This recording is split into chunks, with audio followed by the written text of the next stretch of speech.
the North Atlantic, 1941, latitude 61 degrees north, a black sea broken only by foam. Out of that sea, something rises. A long, dark shape, iron, salt-streaked, bleeding diesel, a submarine, half blind, half sinking, dragged to the surface by a captain who has run out of choices. Above her, a beam of light cuts through the dark. HMS Walker, a British destroyer. Her crew has been hunting all night.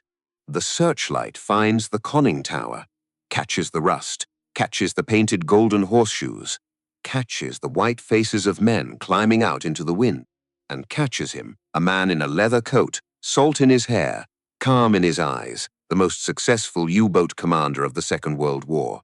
His name is Otto Kretschmer. 200 miles to the west, in the wreckage of a convoy he has spent the night dismantling. The bodies of merchant seamen from Halifax and Liverpool and Brooklyn are already cooling in the oil. Boys from the prairie, boys from the docks, names their mothers are still writing letters to, names this man has never bothered to learn. By the time this night ends, he will have sunk more Allied tonnage than any other submarine captain on either side of the war. 47 ships, roughly 270,000 tons, hundreds of merchant seamen drowned in oil and ice water, and he will surrender without firing his deck gun once. To understand what happens on this destroyer's deck, the binoculars he hands over, the cold civility, the silence that follows, you have to go back, not to where he started killing, to where he started listening. There is a kind of war that does not make headlines. It is fought in the dark, in merchant ships full of grain, rubber, oil, and frightened men with no rifles. It is fought between waves, under waves, in radio silence. This is the Battle of the Atlantic. Winston Churchill said later that it was the only thing in the entire war that truly frightened him. He had reason. Britain imported 55 million tons of cargo a year in peacetime.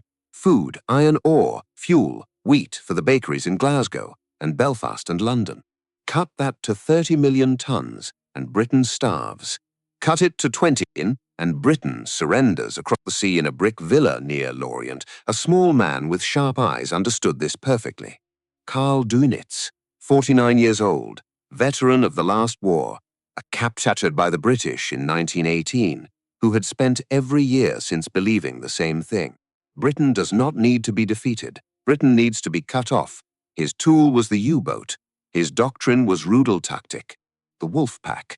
Not one submarine, alone, picking off stragglers, a coordinated swarm, vectored by radio, falling on a convoy in the dark, tearing it apart from multiple angles at once. In September 1939, when the war began, Dönitz commanded only 57 U-boats. Just 22 of them were large enough for the open Atlantic. It was not enough. He needed time, he needed boats, and he needed captains who could turn theory into ruin. Most of his captains hunted ships. One captain hunted mistakes. Hedau, Lower Silesia. May 1912, a child is born to a schoolteacher's family in a part of the world that, 30 years later, will no longer be German at all. Otto Kretschmer. He is not a child of the sea. There is no salt in his blood, no maritime ancestors. He is a careful boy. He learns French. He learns English. He reads. He listens. This last quality, listening, will save more lives than any other skill he ever develops, and end more. In 1930, at 18, he joins the Reichsmarine. It is a small navy, a defeated navy, limited by the Treaty of Versailles to a handful of ancient cruisers and absolutely no submarines. Otto trains on the sail ship Niobe and the light cruiser Emden. He sees Asia. He sees the Mediterranean. He earns no fame, no glory, no headlines. He simply becomes very good at his work. Then, in 1935, Hitler tears up Versailles through a naval agreement with Britain itself, one of the strangest diplomatic mistakes in modern history. Germany is suddenly allowed submarines again. A year later, Otto Kretschmer volunteers for them. His fellow officers, those who notice him at all, begin to call him Otto der Schweigsame, Silent Otto. It is not a compliment. It is an observation. He does not boast, he does not posture, he does not drink himself stupid in the officers' mess and brag about future glory. He watches. While other young Kriegsmarine officers strut and salute and dream of becoming the next von Tirpitz, Otto Kretschmer sits in the back of the room and learns who is good, Who is reckless and who will die first? October 1937. A small submarine slides out of the harbor at Wilhelmshaven, a Type IIB, 279 tons surfaced. 5 torpedoes, a crew of 25. The men of the U-boat arm call her and her sisters Einbäume. Wooden canoes, they are coastal boats. Short range, cramped, cold, built for the North Sea and not much further. The officers who command them sit at the bottom of the U-boat ladder. Otto Kretschmer is given U-23. He does not complain. For more than 2 years he learns her, how she died, how she pitches in a storm, how long she can stay down before the air turns thick and the crew turns silent. He learns the British coast, the Firth of Forth, the Pentland Firth, the cold grey channel between Orkney and the Scottish mainland. He learns the convoys, the way they zigzag, the way the escorts patrol in patterns, the way the merchant ships, exhausted, drift just slightly out of line. On January 12, 1940, he sinks his first ship, a Danish steamer named Denmark, torpedoed in the Firth of Forth, 10,500 tons. She does not go down clean, she burns listing until tugs drag the wreck closer to shore. Then, on the night of February 18, 1940, U-23 does something extraordinary. In the Pentland Firth, one of the most dangerous stretches of water in the British Isles, Kretschmer fires on a Royal Navy destroyer. HMS Daring, a D-class destroyer, 1,375 tons of British steel, a crew of 157 officers and men. The torpedo strikes amidships. She rolls, she breaks, she sinks within minutes. Fewer than a dozen of her crew of 157 were pulled from the water. It is the only warship Otto Kretschmer will sink in his entire career. He will become famous for merchant tonnage, but the dead of HMS Daring are something he never discusses afterward. Not in interviews, not in the post-war memoirs, not, his colleagues said later, even when drunk. He sinks 7 more ships from U-23. Total, 8 merchant vessels and 1 destroyer. About 28,000 tons. It is enough. The men in Kurneval are watching. Karl Dönitz wants him 1940. Kiel. A new Type WWII slides into the cold Baltic. 753 tons surfaced, 14 torpedoes, a crew of 44. U-99, she is not the biggest boat in the fleet. But the WWII is the killer. The right size for the Atlantic, the right speed, 17.5 knots surfaced, faster than many older British escorts. The right depth, she can dive to over 200 meters, close to the crush point of her own hull. And she gets Otto Kretschmer. He paints 2 golden horseshoes on her conning tower. A small superstition, a small joke, a small flag for his crew. They will follow him anywhere. In the wardroom, before his first Atlantic patrol, Kretschmer tells his officers what is expected. It is not a speech, it is a list. You will not waste torpedoes. You will not fire at long range. You will not report by radio unless ordered. You will approach close enough to count the rivets. 1 torpedo, 1 ship. That is the rule. A young lieutenant, recently promoted, asks the obvious question. What if we miss? Kretschmer looks at him. We will not miss. That is the entire conversation. The crew goes back to work. To understand why this matters, why Silent Otto's quiet rules are about to end thousands of Allied lives, you have to understand what the world expected a U-boat ace to look like. In October 1939, less than a year earlier, another German submariner had become the most famous sailor on Earth. Günther Prien, 32 years old, commander of U-47. On the night of October 14, 1939, Prien threaded U-47 through the supposedly impossible defenses of Scapa Flow, the great British naval anchorage in the Orkney Islands, and torpedoed the battleship HMS Royal Oak at her mooring. 835 British sailors died, many of them teenage boys. Prien came home a god. The cameras loved him. The newsreels loved him. Hitler invited him to the Chancellery. Goebbels wrote books about him. The Bull of Scapa Flow, they called him, and Prien played the role. He drank, he smiled, he talked. This was the U-boat ace the world knew. This was the U-boat ace the public expected. Loud, lucky, famous, Otto Kretschmer was the opposite of this man in every measurable way. He did not give interviews. He did not pose for cameras. He did not boast in the wardroom or grandstand in the radio room. And here is the first hard truth of this story. The man who would sink more Allied ships than any submariner in the Second World War was not the loudest. He was the quietest, the most disciplined, the least visible. Silent Otto was not silent out of modesty. He was silent because he was listening. Listening for engine noise across a black sea. Listening for the pitch of a propeller through a thin steel hull. Listening for the faint, distant cough of a British escort ship that had not yet seen him, and would not until it was too late. In the Atlantic of 1940, the men who survived were not the men who shouted. They were the men who listened. Here is the second hard truth. There is a thing the public did not understand about U-boats, a thing that became myth, and the myth became wrong. When most people imagine a submarine attack, they imagine the boat underwater, the periscope just breaking the surface, torpedo doors opening in silence, the hunter invisible. This is a beautiful image. It is also, for most of the early war, false. A Type WWII submarine could only manage about 7 knots underwater, and only for short bursts before her batteries died. On the surface, on her diesel engines, she could do 17.5, faster than a corvette, faster than many older destroyers. A submerged U-boat was slow. A submerged U-boat was half blind. She could hear, but she could not see. A submerged U-boat could not catch a convoy. Otto Kretschmer understood this perfectly. So did Karl Dönitz. The answer was almost insulting in its simplicity. Don't dive. Stay on the surface. Move at full diesel speed, run flat and dark and low, the conning tower no higher than a wave, and attack at night. A surfaced U-boat in the dark, lying low against a black ocean, was almost invisible.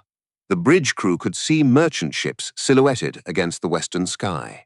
The merchant ships looking east saw only black water. British ASDIC, the early submarine detection system, was designed to find boats under the water. It could not find a boat that refused to dive. British radar in 1940 was primitive, rare, and badly tuned. British escorts, scanning the outer ring of the convoy, were looking for periscopes. They were not looking for a low grey shape inside the convoy. This is what Otto Kretschmer taught his crew to do, again and again in the months that followed. Not to lurk beneath, to slide between, to run on the surface at night, threading between rows of merchant ships, close enough to read their names off the bow. Then, from inside the convoy, with the escorts patrolling uselessly on the outside, the torpedo, one ship, and then back out into the dark before the dying tanker had finished burning. There is something obscene about it, something cold. The U-boat ace, in popular imagination, is hidden underwater. He is far away. He is faceless. Otto Kretschmer was none of these things. He was, often, close enough to see the faces of the men he was about to kill, close enough to watch the convoy lights come on, panicked, as the first torpedo struck and the survivors began their long swim toward shore. He saw the ships die. He saw the men in the water, and he did not stop. By the late summer of 1940, all the pieces were in place. Karl Dönitz had his French ports. Lorient had become a U-boat fortress. Submarines that once had to crawl out of Kiel and around the top of Scotland could now sortie directly into the Atlantic, cutting 450 miles off every patrol. Otto Kretschmer had his boat. U-99 was tuned. Her crew was hard. Her torpedoes were stacked. Her diesels hummed. Britain had her convoys. But she did not yet have enough escorts. She did not have enough radar. She did not yet have the long-range aircraft that would later close the deadly mid-Atlantic gap. Her sonar could not see a surfaced boat. Her commanders did not yet know, not in their bones, not in their tactics, that the killer was already inside. The Atlantic was a black field at night, and the harvest was about to begin. In the months that followed, between July 1940 and March 1941, Otto Kretschmer would sink more Allied tonnage than any submarine commander on Earth. He would attack 2 convoys back-to-back in a single 40-hour stretch and help tear 32 ships apart in less than 2 days. He would sink 2 armed British cruisers in a single 48-hour patrol. He would receive the Knight's Cross with oak leaves before any other U-boat officer except Prian. And slowly, on the other side of the war, in the brick offices of the Western Approaches Command in Liverpool, men who were not yet famous would begin to study his methods. A British captain named Donald McIntyre would receive his first command of an escort group.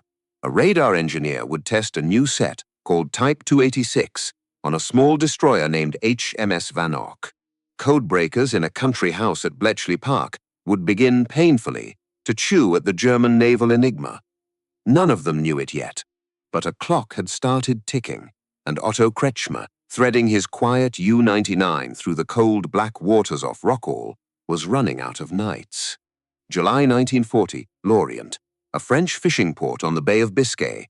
Until 6 weeks ago, it had been a quiet town. Slate roofs, stone harbour walls, the smell of mackerel and salt and tar. Now it belonged to Karl Dönitz. When France fell in June, the Kriegsmarine inherited a coastline. Not just any coastline, the Atlantic face of Europe. Saint-Nazaire-La Rochelle, Brest, Bordeaux, and above all, Lorient. From here, a U-boat no longer had to crawl out of Kiel, around the top of Scotland, through waters thick with British patrols. From here, she sailed straight west into open ocean, 450 miles off her old patrol route. Days of extra hunting time, tons of saved fuel. For the British, it was a catastrophe. For Otto Kretschmer, it was a hunting ground. The German submariners, with the dark humor of professional killers, gave that summer and autumn a name. Die glückliche Zeit, the happy time. It is a beautiful phrase in German. It is also obscene, because what made those months happy for U-99 was the long line of dead men in the water from Halifax to the Hebrides. Britain, in the autumn of 1940, was bleeding faster than she could bandage. Her destroyer fleet had been gutted at Dunkirk and Norway. Her shipyards were behind. Her corvette, the small, slow, seasick little workhorse that would later strangle the U-boats, was only just leaving the slipways. Her radar was rare and unreliable. Her sonar, the Azdic, was still hunting periscopes that were no longer there.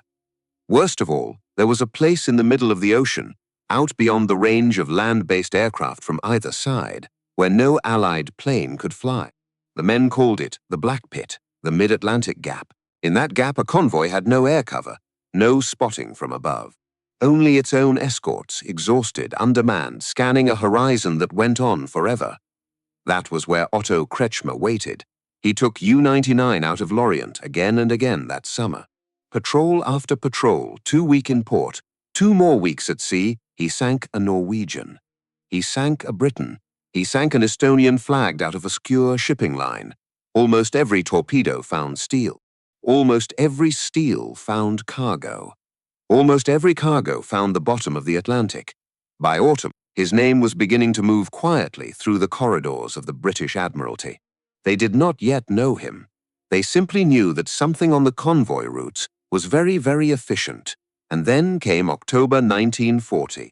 In Sydney Harbour, on the eastern edge of Nova Scotia, 35 merchant ships were finishing their loading. Coal, lumber, steel, iron ore, trucks, grain from the prairies of Canada and the granaries of the American Midwest, pit props for British mines, pulpwood for British paper, ammunition. The slow ships designated SC-7, slow Convoy 7. Slow, that was the key word. These were old ships, 8 knots, maybe 9 on a good day with a calm sea. Coal burners, steam-driven. Some of them had been built before the last war. They were not warships. They were not even fast modern freighters. They were the dirty workboats of the Allied merchant fleet, and they were carrying the bricks and bread that kept Britain breathing. Their escort when they sailed on the 5th of October was one sloop, one HMS Scarborough, an 1,800-ton patrol vessel, slower than the U-boats hunting her. 2 more sloops and 2 corvettes would join later. None of them had useful radar. None of them had enough depth charges. None of them, in any meaningful sense, was ready for what was waiting. For 10 days, the convoy plodded east. Cold rain, heavy seas, men on watch with binoculars frozen to their faces. On the night of October 16th, somewhere southwest of Iceland, a German U-boat sighted them. The radio in Kurneval lit up. By dawn on October 18th, Karl Dönitz had vectored a Wolfpack onto the convoy. 5 boats, U-46, Engelbert Endras, once Prien's first officer, now a captain in his own right, U-48. Heinrich Bleichrodt, U-11, Fritz Frauenheim, Karl-Heinz Möhle, U-99, Otto Kretschmer. They closed on the convoy as the sun set on the 18th. That night and the night that followed became one of the worst 48-hour periods in the history of Allied shipping. The Wolfpack did not attack in line. They did not announce themselves. They came in low, surfaced, in the dark, from multiple bearings. The escort tried to defend. They could not see what they were defending against. Otto Kretschmer slipped U-99 between the lines of merchant ships and went to work. The British tanker Languedoc, 9,500 tons of fuel oil, took his first torpedo and burned. The British steamer Scoresby went down by the stern, her crew jumping into a freezing sea. The British freighter Empire Minerva, 6,000 tons, hit listing, down. The British freighter Fiscus, 4,800 tons, loaded with steel ingots. When the torpedo struck her, she folded in on herself like wet cardboard and disappeared in under a minute. Of her crew of 38, one man survived. One, the Greek freighter Neritos, hit the Greek freighter Thalia, hit 6 ships, roughly 34,000 tons, 1 submarine, a few hours of work. Across the convoy, the other 4 boats were doing the same. By the time SC-7 limped into British waters, 20 of its 35 ships were on the bottom. Hundreds of merchant sailors were dead, men who had no rank, no medals, no glory, only an oilskin and a contract and a chance at the next port.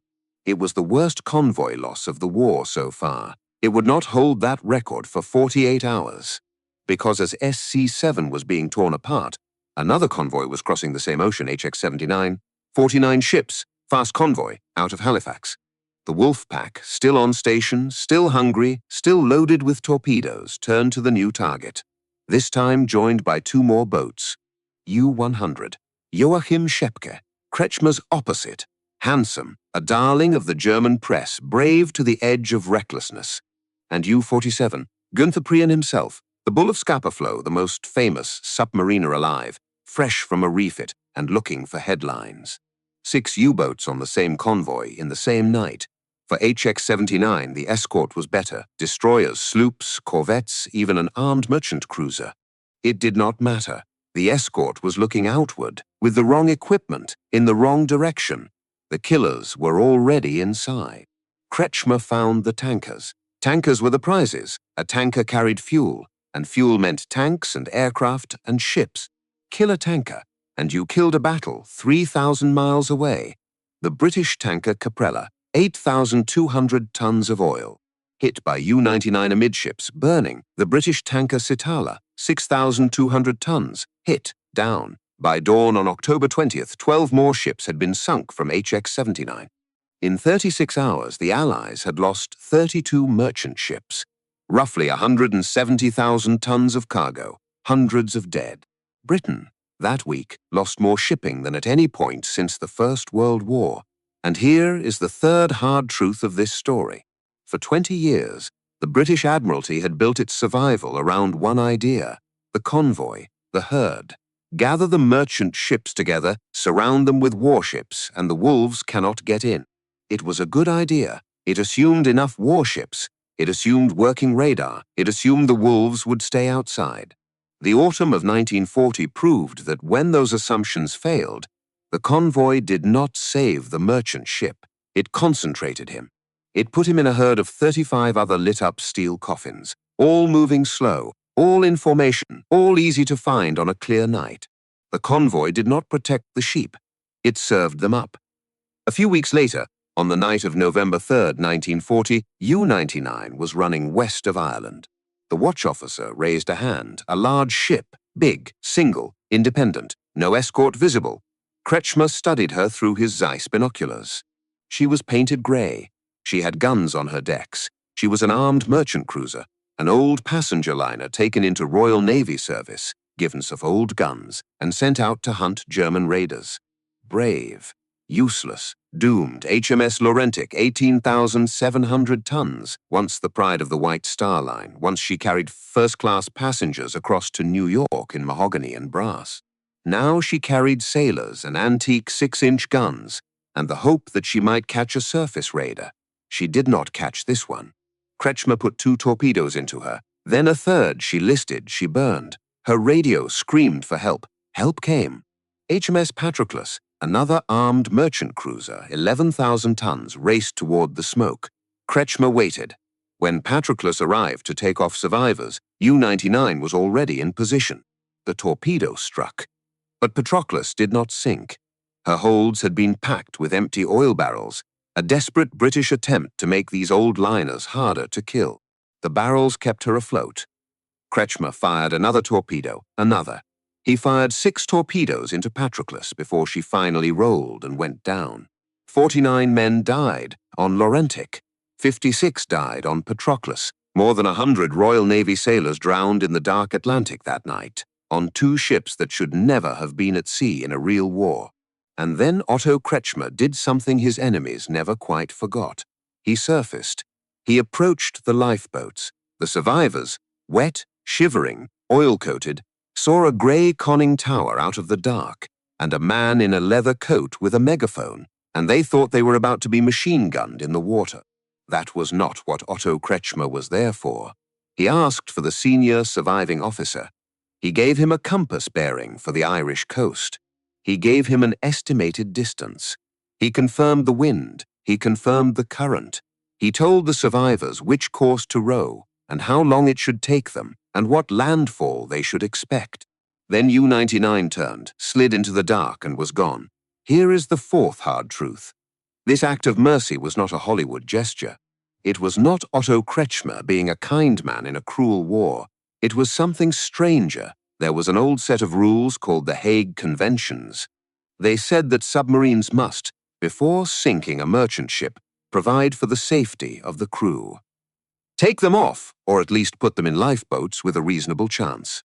In 1940, those rules had already become a lie. Karl Dönitz quietly told his captains not to bother. The war was total. Total war does not have lifeboat rules. Most U-boat captains obeyed Dönitz. Otto Kretschmer obeyed the old code. He sank ships. He killed merchant seamen. He sent men into oil and ice. He never pretended otherwise. But when he could spare a minute on the surface, he gave the men in the lifeboats a bearing to land. It was not heroism. It was not redemption. He had just helped drown 125 of their shipmates. It was something colder and harder to name. A professional in a profession that had lost the right to call itself one. The decoration came on the 4th of November, 1940, only a day or 2 after Laurentic burned. Berlin awarded Otto Kretschmer the Knight's Cross with oak leaves. He was the 2nd U-boat captain to receive it. The first had been Prion. The fame that he had spent his entire career avoiding was now official. A month later, on the 2nd of December, he found another armed merchant cruiser, HMS Forfar, 16,000 tons, 5 torpedoes. She went down with 172 men, including her captain, Norman Arnold Cossins Hardy. By the end of 1940, Otto Kretschmer had sunk more tonnage than any other U-boat commander in the war. He was 28 years old. He had been at it for 14 months. He looked, in the few photographs that exist from this period, tired. While Otto Kretschmer was at the peak of his career, 300 miles to the east, in a brick building on the riverfront in Liverpool, a quiet revolution had begun. In February 1941, the Royal Navy's Western Approaches Command got a new commander, Admiral Sir Percy Noble, 60 years old. A career officer, a man with no particular reputation for genius and no particular reputation for showmanship. He had instead one rare quality. He listened. He moved the headquarters from Plymouth, too far south, too far from the convoys, to Liverpool on the Mersey, where the convoys actually arrived. He moved his staff into a fortified bunker beneath an office block on Derby House. He installed a giant plotting map of the North Atlantic. He brought in scientists, statisticians, code breakers. He brought in young officers and listened to their suggestions instead of shouting them down. He began to fix the things that had killed SC-7. More corvettes, the small, ugly, deeply seaworthy flower class, were coming off the slipways every week. A new set of shipboard radars, the Type 286, was being fitted to British destroyers. It was crude. It was unreliable. but it could, on a good night, detect a surfaced U-boat at 1,000 meters. A new system called high-frequency direction finding, HFDUF, could pinpoint a U-boat the moment she broke radio silence to talk to Lorient. And in a country house called Bletchley Park, in the middle of England, a group of mathematicians who had never been to sea were beginning to chew their way into the German naval enigma. They were not there yet, but they were getting close. And in February of 1941, Sir Percy Noble gave command of the 5th Escort Group to a 36-year-old destroyer captain named Donald McIntyre. McIntyre was not a famous man. He had no battle medals from the early war. He had been overlooked for promotion. He had spent the previous year doing convoy work in the cold and the dark, and he had begun to develop strong opinions about how U-boats should be hunted. He believed in close coordination between escorts. He believed in the new radar. He believed in pressing in fast, dropping depth charges in patterns, and not letting the U-boat go. He had never met Otto Kretschmer, but he was, very quietly, in the office of an admiral in Liverpool, signing the paperwork that would put him in the same patch of ocean. Here is the fifth hard truth. At the exact moment when Otto Kretschmer was the most successful submarine officer in the world, with his oak leaves, with his 250,000 tons of dead shipping, with his name spoken in newsreels in Berlin, the machinery that would kill him had quietly come online. It was not one weapon, it was not one decision, it was not one genius, it was a system, better escorts, better radar, better radio, better command, better tactics, better mathematics. Otto Kretschmer was at the top of a graph that had already started to bend. He just did not know it yet.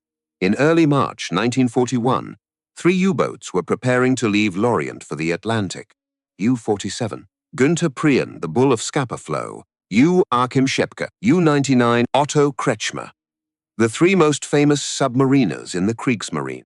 The 3 highest-scoring captains in the war so far. They were friends in the particular cold way that combat officers can be friends. They drank together. They competed against each other for tonnage. They knew each other's strengths and weaknesses better than their own wives did. Prien sailed first.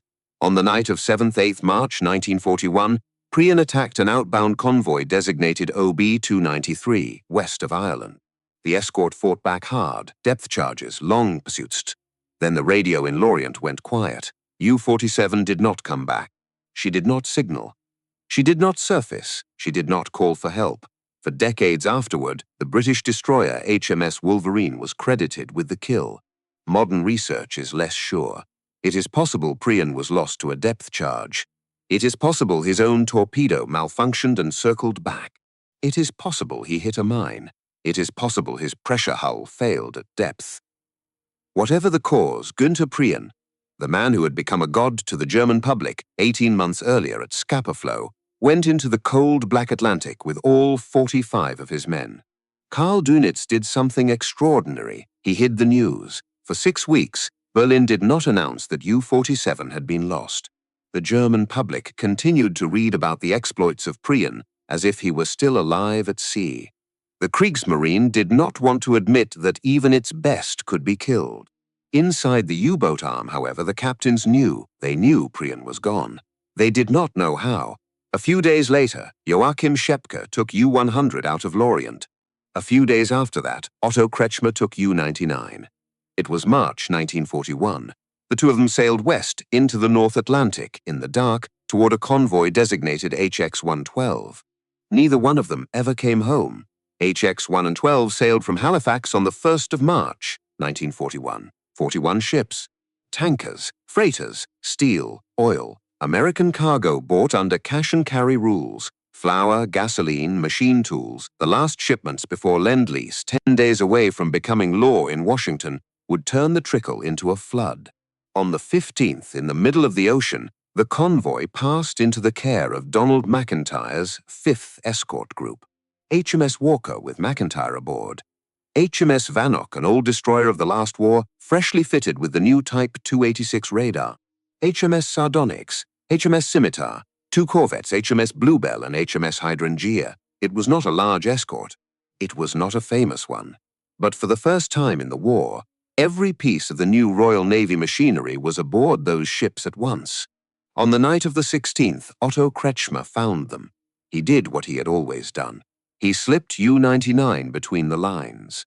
In a few hours in the dark, he put 6 ships on the bottom or out of action. The Canadian freighter WWII carrying lumber, the Venetia, the Béduin, the Franche-Comté, the Firm, burning so hot her oil lit the Convoy from below the waterline. It was his finest single night of the war. It was also his last. Just after midnight on the 17th, on the bridge of HMS Vanoc, a young radar operator watched a small green smear appear on his screen. 1,000 meters, surfaced contact. He shouted for the officer of the watch. Vanoc turned and went straight in. The contact was U-100. Joachim Schepke. Vanoc's bow plowed into U-100 at 20 knots. Schepke was on the conning tower when it happened. He was crushed between his own steel and the destroyers. U-100 went down within minutes, taking most of her crew with her. It was the first time in the history of naval warfare that a shipboard radar had found and killed a U-boat. It would not be the last. While Vanoc was still stopped, engines reversed, men working over the side to drag survivors out of the oil, the sonar operator on HMS Walker heard something else. A second contact, underneath them close. Another submarine. Walker turned, ran in and dropped a pattern of 10 depth charges. The second contact was U-99. Inside U-99, Otto Kretschmer had been listening to the British propellers. He had ordered the boat deep. He had ordered absolute silence. Then the charges went off above him. The hull rang like a struck bell. Lights blew. Glass cracked. Water sprayed from broken seals. And one small instrument, the depth gauge that told the helmsman exactly how far down they were, froze. The needle stuck. The submarine kept sinking. 200 meters, then more, then more. The Type WWII hull was rated for about 220 meters before it began to fail. U-99 was already past that. Here is the 6th hard truth. Otto Kretschmer was not beaten by the British radar that killed Schepke. He was not beaten by McIntyre's brilliance. He was not beaten by superior tactics, or superior numbers, or superior luck. He was beaten by a broken needle in a gauge, a spring, a linkage, a few grams of failure. The most successful submarine commander of the war ran out of depth because a small piece of metal stopped doing what it had been built to do. He gave the order to surface. U-99 broke the night water like a wounded whale. Walker's Searchlight found her. Walker's 4-inch gun opened up. Shells walked across the water and into U-99's pressure hull. Kretschmer did the only thing left. He ordered the crew on deck. He ordered the engineer to set the scuttling charges. He ordered the boat abandoned. 3 of his men died. The chief engineer last of all, going back down through the hatch to make sure U-99 would never be towed away as a British prize. 40 men, including Kretschmer himself, went into the cold black water and were pulled out one at a time by the crew of HMS Walker. On Walker's deck, dripping, bleeding from a small cut, Otto Kretschmer was met by Donald McIntyre. Neither man saluted. Kretschmer offered McIntyre his Zeiss binoculars. The German captain's personal pair, excellent optics, the same binoculars that had found Laurentic, Patroclus, Forfar, Empire, Miniver. McIntyre took them. He used them every night for the rest of the war. The 2 men exchanged barely a sentence. McIntyre asked his name. Kretschmer gave it. Then the war was over for the most successful U-boat captain of the Second World War. He was 28 years old. He had been at sea, killing ships, for 17 months. They took him to England by destroyer. They interrogated him in country houses turned into intelligence facilities. He told them very little. By 1942, he was in Canada, Camp 30, a former boys' reform school at Bowmanville, Ontario. He was the senior German officer in the camp. In September 1943, he organized something extraordinary, Operation Quietest. A coded letter hidden inside an ordinary message home told Berlin where to send a submarine. A point of land called Pointe de Maisonnette on the coast of New Brunswick. There, U-536 would surface in the dark, and senior U-boat officers, Kretschmer among them, would slip into a rubber boat and disappear back into the war. Canadian intelligence read the coded letter. Only one officer, Wolfgang Hader, made it out of the camp and across country to the beach. He stood on the sand in the dark, signaling with a flashlight. A Royal Canadian Navy frigate was waiting offshore, watching him. He was arrested where he stood. U-536 sensed the trap, dived away, and survived that night, though she would not survive the war. Otto Kretschmer never left Camp 30. He came home to a defeated Germany in December 1947. In 1955, when West Germany reformed its navy as the Bundesmarine, Otto Kretschmer was one of the first U-boat veterans invited back. He rose, he served, he commanded. In 1965, he was promoted to Conter-Admiral, Rear Admiral, and in that same year, NATO assigned him as Chief of Staff of the Allied Naval Forces of the Baltic Approaches. Here is the seventh hard truth. The man who had sunk 47 Allied ships, who had drowned hundreds of British and Canadian and Greek and Norwegian merchant sailors, who had stood as a prisoner on the deck of HMS Walker, that man now sat in NATO command meetings beside British naval officers. Some of them remembered him. Some of them had hunted him. Donald McIntyre, by then a captain, retired in 1955, corresponded with Otto Kretschmer through the 1950s. Two old professionals, two old enemies, writing measured letters to each other about the night in March 1941 when one of them ended the other's war. McIntyre kept the Zeiss binoculars. Kretschmer never asked for them back. He retired from the Bundesmarine in September 1970. On the 5th of August 1998, he was on a small boat on the Danube in Hungary, celebrating 65 years of marriage with his wife Louise. The boat capsized. He was 86 years old. He drowned in a river, in peacetime, far from any ocean. The numbers, when the Battle of the Atlantic was finally over, were almost beyond reckoning. Of more than 1,100 U-boats commissioned by the Kriegsmarine during the war, nearly 800 were lost. Of roughly 40,000 men who served in those boats, about 30,000 never came home. A 75% casualty rate, the highest of any major service on any side in the Second World War. The Allies lost about 3,500 merchant ships, roughly 50,000 merchant sailors, British, American, Canadian, Norwegian, Greek, and a dozen other flags, most of them not in uniform, most of them not honored, most of them not even named in the towns they had come from, in Liverpool and Halifax, in Athens and Oslo, in New York and Baltimore and New Orleans. Otto Kretschmer did not win the Atlantic. No U-boat captain ever did.